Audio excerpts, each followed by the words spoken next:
Do you ever feel like the charts are just messy? Well, pros don't guess. They go top down. Let me show you. Step one, you're going to start on the higher time frame. On a daily, a weekly, mark the trend and the key level. Support, resistance, the big zones that matter. Step two, the middle time frame.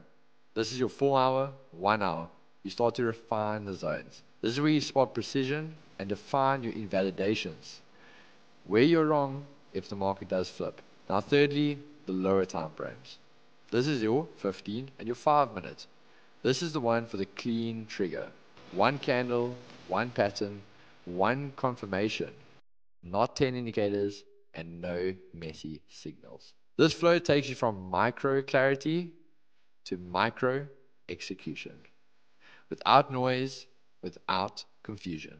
Top down analysis is how professionals find clean trades inside the chaos. If you want to master this process and build into your trading routine, that's exactly what we'll teach you inside Project G.